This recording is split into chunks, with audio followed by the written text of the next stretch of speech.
What you are about to hear is not a movie. On the 28th of February, 2026, the world changed. The U.S. and Israel unleashed a massive joint strike on Iran. Two of the most powerful military forces on the planet collided. Missiles flew.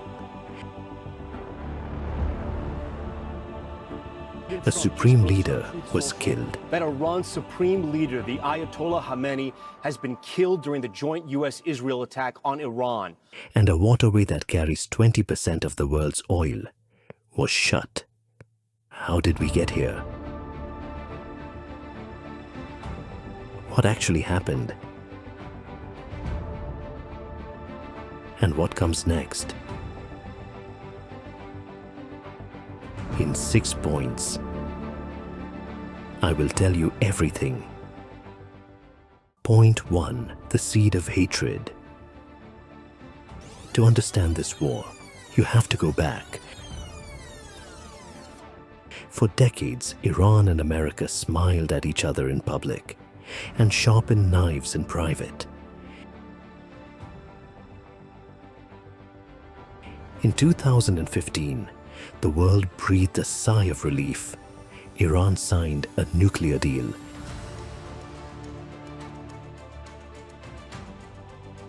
Inspectors went in. Sanctions were lifted. For one brief moment, it seemed like peace was possible. Then, in 2018, Donald Trump walked away from the deal. I am announcing today that the United States will withdraw from the Iran nuclear deal. Just like that, he called it the worst deal ever made. And with one signature, the clock started ticking again. Iran began enriching uranium more, faster, deeper underground. Sanctions crushed the Iranian people. Their currency collapsed. Food prices exploded, and the anger on the streets turned into rage. That rage would not stay quiet for long. Point 2. The 12-day fire. Before this war, there was a warning shot.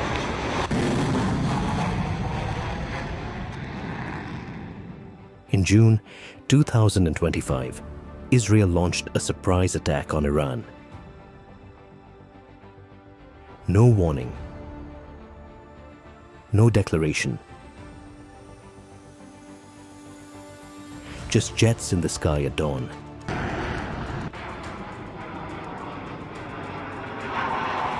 And then fire.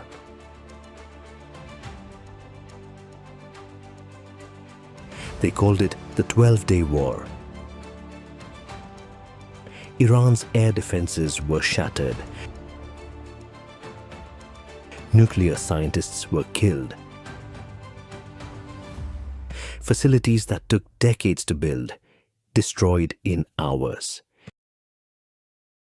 But here is what made it truly terrifying. American bombers struck Iran's underground nuclear sites with bunker buster bombs, bombs designed to go deep and then deeper. A ceasefire came. Everyone exhaled, but Iran did not forget. And the nuclear program, it did not stop. By December 2025, Iran's currency had entered free fall. Protests erupted across the country, the biggest since 1979. Point 3. The day it all began. February 28th, 2026. It was supposed to be a day of negotiations. Iran and the United States were at the table, talking. Then the bombs started falling. American and Israeli warplanes struck Tehran, military sites, government buildings, and then, the most shocking moment of all.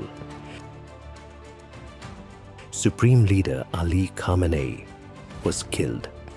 The man who had led Iran for over 30 years, the man who had called America the Great Satan, killed in a targeted strike while negotiations were supposedly happening. Iran's response was immediate and ferocious. Hundreds of ballistic missiles were fired at Israel. United States bases across the Middle East came under attack. Saudi Arabia, Qatar, the UAE, all shaken, and then Iran made one move that shook the entire world economy. They closed the Strait of Hormuz. Think about what that means.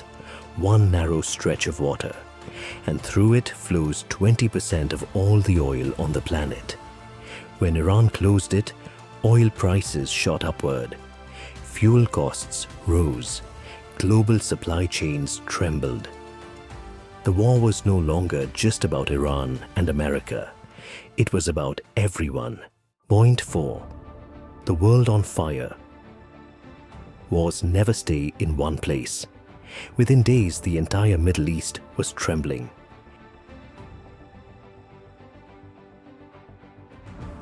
Hezbollah in Lebanon, Iran's most powerful proxy, began attacking Israel. Israel struck back, harder than ever. In a single day, over 300 Lebanese civilians were killed. The Houthis in Yemen, who had previously agreed to stop attacking ships, fired drones and missiles toward Israel again, opening up the Red Sea as another front. Iranian drones struck a United States airbase in Saudi Arabia. An American fighter jet was shot down over Iranian airspace. And then, something happened that no one has been able to forget. An elementary school in the Iranian city of Minab was struck by a United States missile. 168 children and 14 teachers were killed.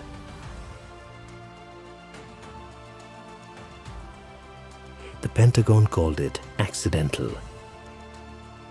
Iran called it a massacre.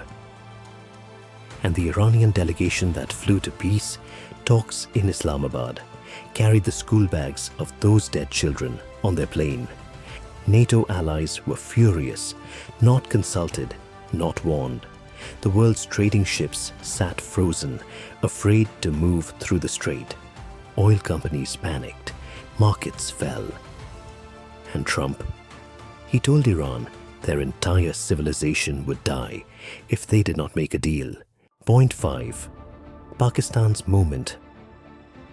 Pakistan stepped into the middle of a war between two superpowers. Prime Minister Shehbaz Sharif addressed the nation.